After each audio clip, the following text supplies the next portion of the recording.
Baik, saya akan membacakan kebenaran firman Tuhan yang terambil dari kitab Imamat 6 ayat 1 sampai 20. Pas, Pak? Pak Kusarma Gindu sampai. Imamat 6 ayat 1 sampai 15 ya. Oke. Baik. Beginilah pembacaan kebenaran firman Tuhan. Tuhan berfirman kepada Musa, apabila seseorang berbuat dosa dan berubah setia terhadap Tuhan dan memungkiri terhadap sesamanya barang yang dipercayakan kepadanya, atau barang yang diserahkan kepadanya, atau barang yang dirampasnya, atau apabila ia telah melakukan pemerasan atas sesamanya, atau bila ia menemui barang hilang dan memungkirinya, dan ia bersumpah dusta dalam perkara apapun yang diperbuat seseorang, sehingga ia berdosa. Apabila dengan demikian ia berbuat dosa dan bersalah, maka haruslah ia memulangkan barang yang telah dirampasnya, atau yang telah diperasnya, atau yang telah dipercayakan kepadanya, atau barang hilang yang ditemuinya itu, atau segala sesuatu yang dimungkirinya dengan bersumpah dusta. Haruslah ia membayar gantinya sepenuhnya dengan menambah 1/5. Haruslah ia menyerahkannya kepada pemiliknya pada hari ia mempersembahkan korban penebus salahnya.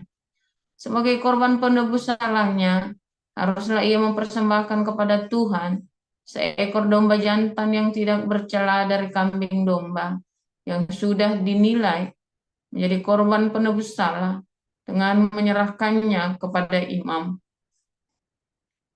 Imam harus mengadakan pendamaian bagi orang itu di hadapan Tuhan, sehingga ia menerima pengampunan atas perkara apapun yang diperbuatnya, sehingga ia bersalah.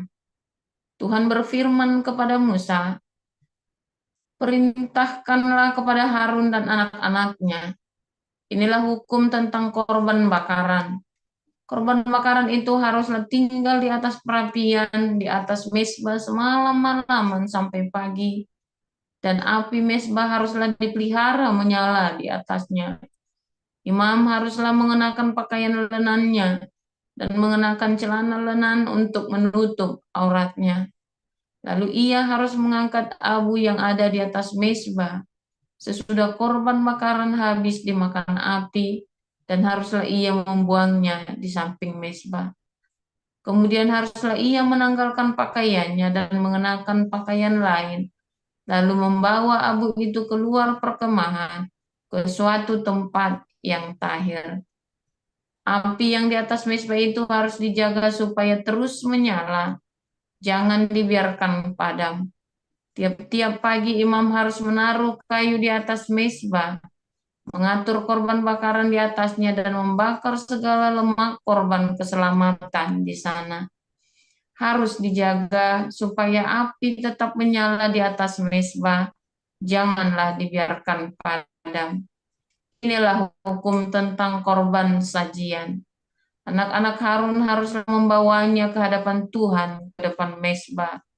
Setelah dihususkan dari korban sajian itu, segenggam tepung yang terbaik dengan minyak, serta seluruh kemenyan yang di atas korban sajian itu, maka haruslah semuanya dibakar di atas mezbah, sehingga baunya menyenangkan sebagai bagian ingat-ingatannya bagi Tuhan.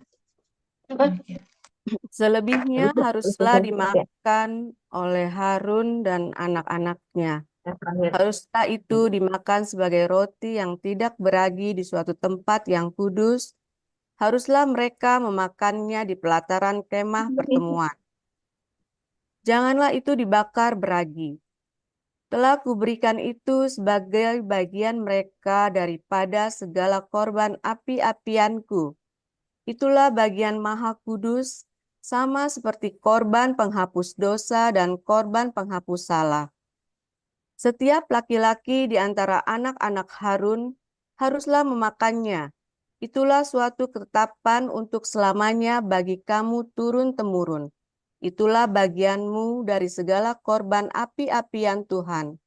setiap orang yang kena kepada korban-korban itu menjadi kudus. Tuhan berfirman kepada Musa, "Inilah persembahan Harun dan anak-anaknya yang harus dipersembahkan oleh mereka kepada Tuhan pada hari ia diurapi. 1/10 eva tepung yang terbaik sebagai korban sajian yang tetap, setengahnya pada waktu pagi dan setengahnya pada waktu petang. Haruslah itu diolah di atas panggangan bersama-sama minyak. Setelah teraduk, haruslah engkau membawanya dan mempersembahkannya sebagai korban sajian, sesudah dibakar dan berpotong-potong sebagai bau yang menyenangkan bagi Tuhan. Dan imam dari antara anak-anaknya yang diurapi sebagai penggantinya, haruslah mengolahnya. Itulah suatu ketetapan untuk selamanya. Seluruhnya haruslah dibakar bagi Tuhan. Tiap-tiap korban sajian dari seorang imam itu haruslah menjadi korban yang terbakar seluruhnya, janganlah dimakan." Tuhan berfirman kepada Musa, demikian, "Katakanlah kepada Harun dan anak-anaknya, inilah hukum tentang korban penghapus dosa. Di tempat korban bakaran disembelih, disitulah harus disembelih korban penghapus dosa di hadapan Tuhan. Itulah persembahan maha kudus. Imam yang mempersembahkan korban penghapus dosa itulah yang harus memakannya. Haruslah itu dimakan di suatu tempat yang kudus, di pelataran kemah pertemuan. Setiap orang yang kena kepada daging korban itu menjadi kudus, dan bila darahnya ada yang terpercik kepada suatu pakaian, haruslah engkau mencuci pakaian itu di suatu tempat yang kudus. Dan belanga tanah tempat korban itu dimasak haruslah dipecahkan, dan jikalau dimasak di dalam belanga tembaga, haruslah belanga itu digosok dan dibasuh dengan air. Setiap laki-laki di antara para imam haruslah memakannya. Itulah persembahan maha kudus. Tetapi setiap korban penghapus dosa yang dari darahnya dibawa sebagian ke dalam kemah pertemuan untuk mengadakan pendamaian di dalam tempat kudus, janganlah dimakan, melainkan dibakar habis dengan api." Demikian. Selanjutnya, 1 Korintus 7 ayat 1 sampai 20. Dan sekarang tentang hal-hal yang kamu tuliskan kepadaku adalah baik bagi laki-laki kalau ia tidak kawin. Tetapi mengingat bahaya percabulan, baiklah setiap laki-laki mempunyai istrinya sendiri, dan setiap perempuan mempunyai suaminya sendiri. Hendaklah suami memenuhi kewajibannya terhadap istrinya, demikian pula terhadap suaminya. Istri tidak berkuasa atas tubuhnya sendiri, tetapi suaminya. Demikian pula suami tidak berkuasa atas tubuhnya sendiri, tetapi istrinya. Janganlah kamu saling menjauhi, kecuali dengan persetujuan bersama untuk sementara waktu, supaya kamu mendapat kesempatan untuk berdoa. Sesudah itu, hendaklah kamu kembali hidup bersama-sama, supaya iblis jangan menggodai kamu, karena kamu tidak tahan bertaraf. Hal ini kukatakan kepadamu sebagai kelonggaran, bukan sebagai perintah. Namun demikian, alangkah baiknya kalau semua orang seperti aku, tapi setiap orang menerima dari Allah karunia-Nya yang khas, yang seorang karunia ini, yang lain karunia itu. Tetapi kepada orang-orang yang tidak kawin dan kepada janda-janda aku anjurkan, supaya baiklah mereka tinggal dalam keadaan seperti aku. Tetapi kalau mereka tidak dapat menguasai diri, baiklah mereka kawin. Sebab lebih baik kawin daripada hangus karena hawa nafsu. Pada orang-orang yang telah kawin, bukan aku, tetapi Tuhan perintahkan supaya seorang istri tidak boleh menceraikan suaminya. Dan jikalau ia bercerai, ia harus tetap hidup tanpa suami atau berdamai dengan suaminya. Dan seorang suami tidak boleh menceraikan istrinya. Pada orang-orang lain, Tuhan katakan, Kalau ada seorang saudara beristrikan seorang yang tidak beriman, dan perempuan itu mau hidup bersama-sama dengan dia, janganlah saudara itu menceraikan dia. Dan kalau ada seorang istri bersuamikan seorang yang tidak beriman, dan laki-laki itu mau hidup bersama-sama dengan dia, janganlah ia menceraikan laki-laki itu. Karena suami yang tidak beriman itu dikuduskan oleh istrinya, dan istri yang tidak beriman itu dikuduskan oleh suaminya.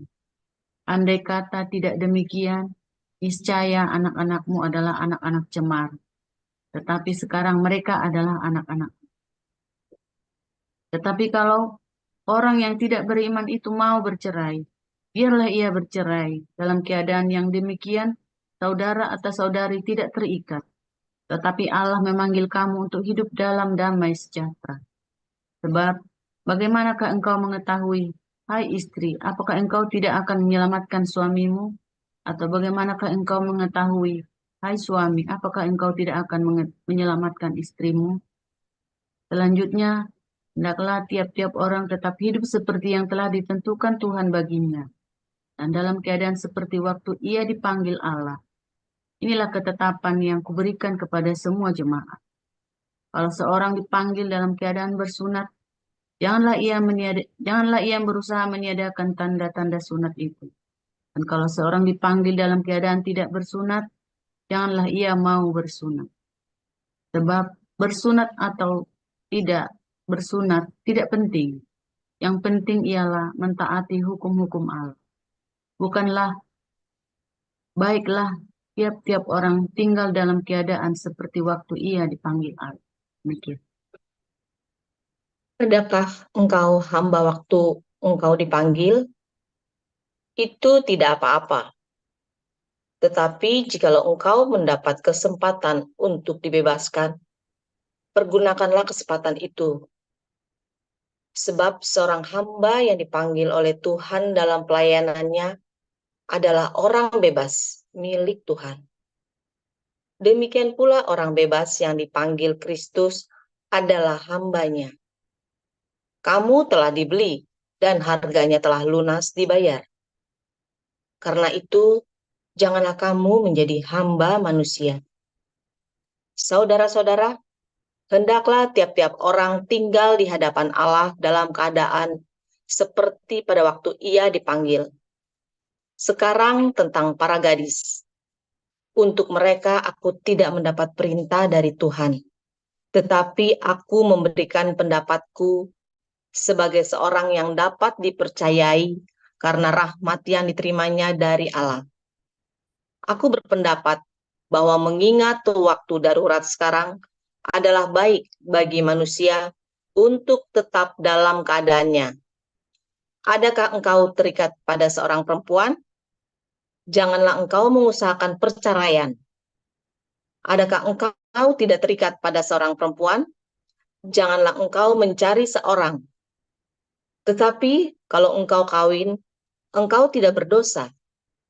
Dan kalau seorang gadis kawin, ia tidak berbuat dosa. Tetapi orang-orang yang demikian akan ditimpa kesusahan badani, dan aku mau menghindarkan kamu dari kesusahan itu. Saudara-saudara, inilah yang kumaksudkan, yaitu waktu telah singkat. Karena itu, dalam waktu yang masih sisa ini, orang-orang yang beristri harus berlaku seolah-olah mereka tidak beristri. Dan orang-orang yang menangis seolah-olah tidak menangis.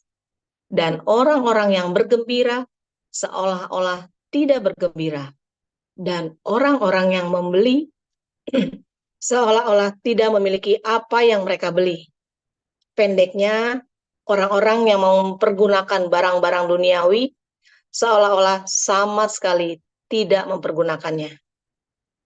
Sebab dunia seperti yang kita kenal sekarang akan berlalu. Aku ingin supaya kamu hidup tanpa kekhawatiran. Orang yang tidak beristri memusatkan perhatiannya pada perkara Tuhan, bagaimana Tuhan berkenan kepadanya. orang yang beristri memusatkan perhatiannya pada perkara duniawi, bagaimana ia dapat menyenangkan istrinya, dan dengan demikian perhatiannya terbagi-bagi. Perempuan yang tidak bersuami dan anak-anak gadis memusatkan perhatian mereka pada perkara Tuhan, supaya tubuh dan jiwa mereka kudus. Tetapi perempuan yang bersuami memusatkan perhatiannya pada perkara duniawi, bagaimana ia dapat menyenangkan suaminya. Semuanya ini kukatakan untuk kepentingan kamu sendiri, bukan untuk menghalang-halangi kamu dalam kebebasan kamu, tetapi sebaliknya, supaya kamu melakukan apa yang benar dan baik, dan melayani Tuhan tanpa gangguan. Tetapi jikalau seorang menyangka bahwa ia tidak berlaku wajar terhadap gadisnya, jika gadisnya itu telah bertambah tua dan ia benar-benar merasa bahwa mereka harus kawin, baiklah mereka kawin, kalau ia menghendakinya. Hal itu bukan dosa. Tetapi kalau ada seorang yang tidak dipaksa untuk berbuat demikian, benar-benar yakin dalam hatinya, dan benar-benar menguasai kemauannya, telah mengambil keputusan untuk tidak kawin dengan gadisnya, ia berbuat baik. Jadi, orang yang kawin dengan gadisnya berbuat baik, dan orang yang tidak kawin dengan gadisnya berbuat lebih baik. Istri terikat selama suaminya hidup. Kalau suaminya telah meninggal, ia bebas untuk kawin dengan siapa saja yang dikehendakinya, asal orang itu adalah seorang yang percaya. Tetapi menurut pendapatku, ia lebih berbahagia kalau ia tetap tinggal dalam keadaannya. Dan aku berpendapat bahwa aku juga mempunyai roh Allah. Demikianlah sabda Tuhan. Ya, amin untuk firman Tuhan. Terima kasih para lektor, Bu Sarma, Bu Marjuni, Bu Rosna Baban, dan Ibu Rima. Kita akan mendengar renungan firman Tuhan hari ini dengan tema menguduskan anggota keluargamu. Silakan, Pastor Paul.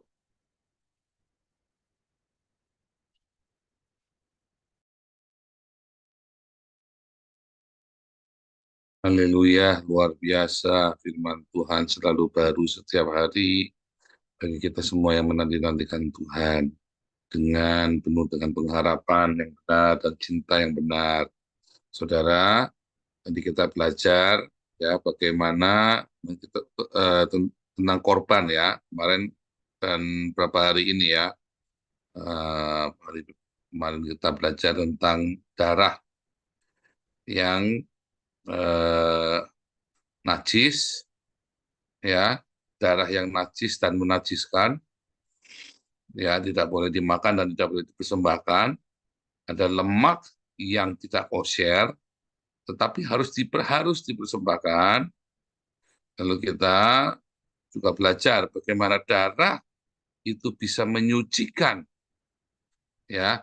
Kemudian kita juga belajar hari ini bagaimana daging korban bakaran bisa menyucikan, yang menguduskan, menyucikan. Saudara, sama ya, seperti tentang korban bakaran adalah kita, daging kita disembelih, keinginan daging, keinginan tangguhan hidup kita, harga diri kita disembelih bagi Tuhan, ya disembelih, dikorbankan, kesombongan kita dikorbankan, dan kita taruh di atas mezbah bakaran itu, dibakar habis, nggak boleh tersisa, ya. Nah, tetapi darah, ya, darah itu yang menajiskan itu, ya tidak boleh darah itu, daging yang dibakar, lalu lemak yang terbaik. Jadi kalau kita mempersembahkan itu bukan asal-asalan, tetapi yang terbaik, ya. bukan asal-asalan. Sehingga apa saudara? Sehingga darahnya itu menyucikan.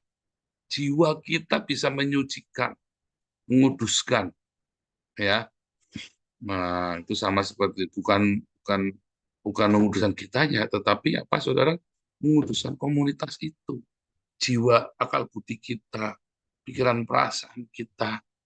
Tetapi jangan lupa saudara ya, daging itu kalau mau dipersembahkan harus digaramin dulu supaya darahnya jangan ikut dibakar. Ya, daging itu harus digarami dulu sebanyak mungkin garam itu ya. Hidup kita itu harus menjadi garam bagi dunia, ya, terang dan garam bagi dunia, disalibkan. Hidup kita itu harus selalu daging kita dikorbankan, ya, keinginan daging kita, ego kita, kangkuan hidup kita itu harus selalu dikorbankan.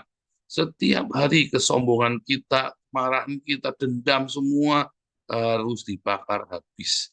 Dan bahkan yang terbaik dari hidup kita persembahkan kepada Tuhan. Apa yang terbaik dalam hidup kita, itu kita persembahkan kepada Tuhan, bukan asal-asal, ya, bukan sisa-sisa.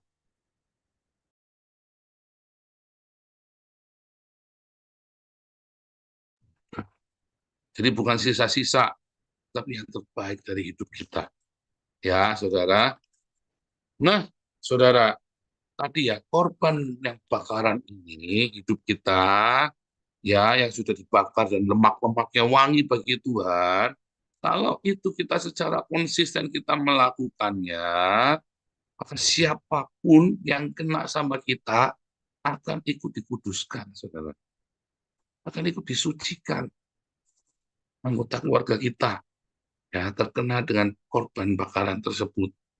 Coba Anda bayangkan, Anda yang tiap hari sangkal diri, pikul salib, hidup di dalam kerendahan hati, bersahaja, Anda selalu mempersembahkan hidupmu sebagai korban bakaran dan selalu berikan yang terbaik.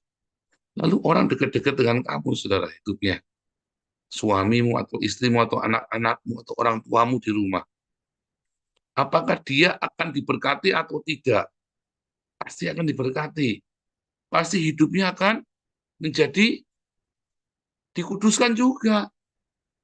Tapi kalau kamu emosional di rumah, jeder, balik jeder lagi, ngubrak harga diri, jual-jualan, ya, saling ukur harga diri, ukur-ukuran harga, oh piro, harganya piro, 1.000, aku 200.000 le, oh, aduh, Anda mau ukur-ukuran harga diri, saudara, maka hidupmu tidak akan menjadi korban bakaran dan akan menjadi, ya, justru kamu akan menjadi batu sandungan. Keluargamu tidak akan dikuduskan dengan itu. Di dalam 1 Korintus 7 dikatakan seorang istri atau suami akan menguduskan seluruh isi rumah tangganya. Kalau kamu punya anak bayi, bayi itu pun akan dikuduskan. Bayi itu belum bisa mengenal Yesus loh. Tetapi semua yang kamu produksi dari dalam hidup keluargamu itu akan dikuduskan oleh apa? Oleh kamu, karena kita percaya kepada Yesus. Dan percayanya bukan cuma percaya, saudara. Ada korban bakaran di situ. Maka seluruh keluargamu akan diberkati oleh hidupmu yang penuh dengan sangkal diri pikul salib setiap hari. Ya, kalau kamu tiap hari saling mengukur harga, waduh, repot, saudara. Kalau tiap hari Anda mengukur hargamu, ya berapa harganya, repot, saudara. Kenapa? Ya Anda tidak akan, hidupmu tidak akan menguduskan keluargamu. Keluargamu itu dikuduskan karena korban bakaran darimu itu. Karena kamu penuh dengan cinta, maka keluargamu akan merasakan cinta darimu. Sekalipun keluargamu itu masih penyembah berhala, masih kafir, masih Islam, keluargamu itu masih orang nggak benar, anak-anakmu masih terlibat di dalam hal yang tidak baik. Tetapi karena kamu sudah bertobat dan kamu dibakar hidupmu habis, lalu kamu deket-deket sama anakmu, kira-kira respon anakmu apa, saudara? Dia akan merasakan kesejukan, dia akan merasakan cinta. Kamu dekat-dekat dengan istrimu atau suamimu, kalau harga dirimu masih mahal, ukur-ukuran harga diri, saudara. Tapi karena kamu harga diri sudah terjual habis, dia masih mengukur harga diri sama kamu enggak? Enggak. Dia seperti mukul angin, bingung dia. Nggak ada lawan. Mau berantem nggak ada lawan. Wah, mungkin 5 tahun yang lalu berantem kita cari musuh, aduh, sparring partner. Sekarang mau berantem nggak ada lawan. Akhirnya suami atau istrimu mau berantem nggak? Enggak. Tiap hari akhirnya ada damai sejahtera. Bertobat nggak mereka? Bertobat, saudara. Dia bertobat, ya. Dia bertobat, kata Petrus ya. Maka suamimu, ya, kemudian menjadi percaya karena kesalehan hidupmu, ya. Suamimu, istrimu menjadi percaya karena kesalehan hidupmu, bukan karena kamu rajin ke gereja. Kamu rajin ke gereja tiap hari ngukur harga diri, mumet dasar, saudara. Ya kan, Pak Pendeta dilayani, suamimu nggak dilayani.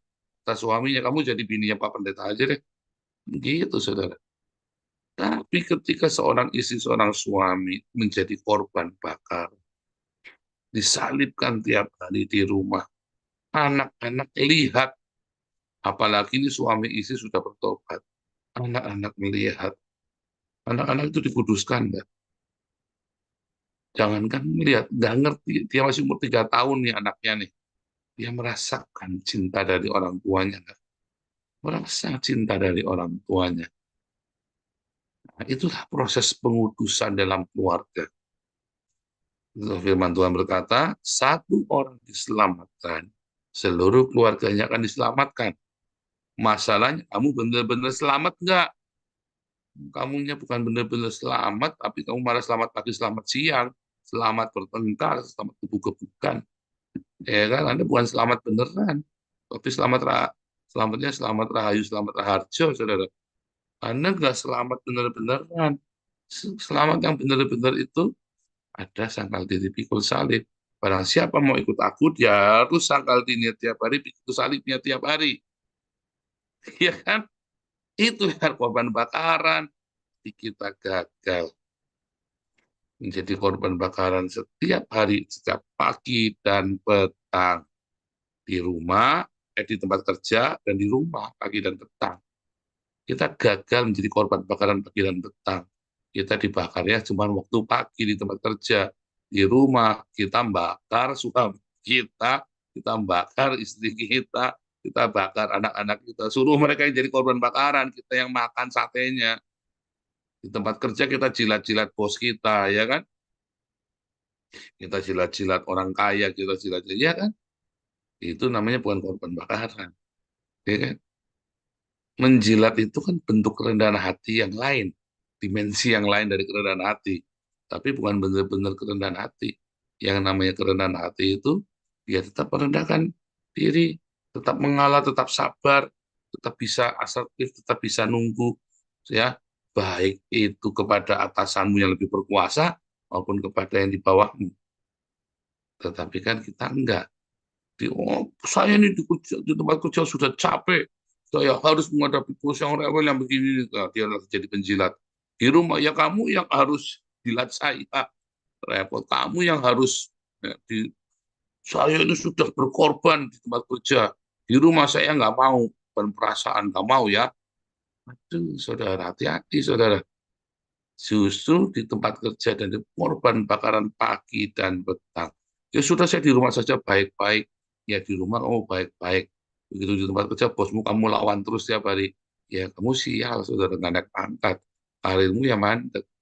Ya memang rendah hati itu harus pagi dan petang. Di rumah dan di tempat kerja dimanapun Anda berada. Anda harus tetap selalu rendah hati. Korban pagi dan petang. Korban itu harus digarami supaya yang najis itu pergi. Kemudian darahnya akan menguduskan apa yang dipercik oleh darah itu, ya kan? Dan daging korban bakaran itu yang ketemu korban daging bakaran menguduskan. Dan kamu tiap hari berikan lemak yang terbaik dari hidupmu untuk Tuhan. Maka hidupmu akan memberkati seluruh rumah tanggamu. Siapapun yang bersama dengan kamu akan diberkati, saudara. Siapapun yang jalan sama kamu akan ikut beruntung. Karena saya orang yang beruntung. Maka istri saya, anak saya, semuanya beruntung, saudara. Mengalami keberuntungan. Kalau Anda orang sial, ya, suamimu, istrimu, anaknya dekat-dekat sama kamu ikut sial. Itulah hukum hukum alam kan. Anda nyadar nggak? Kalau Anda lagi sial, Anda minggir, saudara. Karena orang yang dekat dengan kamu, hati-hati, saudara. Kalau kamu sayang mereka, kamu jangan dekat-dekat, takut sial. Kalau kamu sedang beruntung, siapapun yang bersama kamu pasti beruntung. Dulu saya kerja di sebuah perusahaan Chinese minded, ya, yang Chinese minded. Maka si CEO-nya sama owner-nya ya, owner-nya masih in charge, ini perusahaan gede banget ya. Dia bilang, lu tahu nggak ya, CEO nih, CEO sama para MD, sama managing director, ini kan perusahaan ada banyak ya, korporasi gitu ya. Yang kita beli, yang kita bayar, bukan otaknya mereka. Otak mereka mah nggak ada, kosong. Gua yang paling pinter. Dia bilang begitu. Ini orang memang pinter sekali. Yang kita beli adalah keberuntungannya mereka. Mereka datang bawa hoki. Mereka bawa hoki semua, 10 orang. GM kita, manajer kita, direktur kita bawa hoki. Maka kita ikut hoki. Kalau mereka bawanya bokang tahu, sial, kita juga ikut sial. Makanya kalau lihat, kau pilih cari orang yang hoki. Dia bilang begitu. Benar, saudara. Kamu dekat-dekat orang hoki, ya kamu ikut hoki, saudara. Kamu dekat orang sial, kamu ikut sial. Kamu mau kumpul sama siapa? Beneran ya. Orang itu ras diskriminasi. Bukan. Kenapa orang itu sial? Karena tidak ada kemuliaan Tuhan dalam hidupnya. Kalau orang punya kemuliaan Tuhan di dalam hidupnya, tidak mungkin bahwa sial. Ya, orang yang punya kemuliaan Tuhan dalam hidupnya tidak mungkin sial, saudara. Kalau Anda sangkal dipikul salib setiap hari, berikan yang terbaik bagi Tuhan. Ada pengurapan Tuhan. Kamu bilang yehi wa yehi, jadi terjadilah. Ya, setan ora doyong, demit orang dulit, saudara. Kamu selalu beruntung di dalam Tuhan. Keluargamu akan diberkati. Tuhan Yesus memberkati.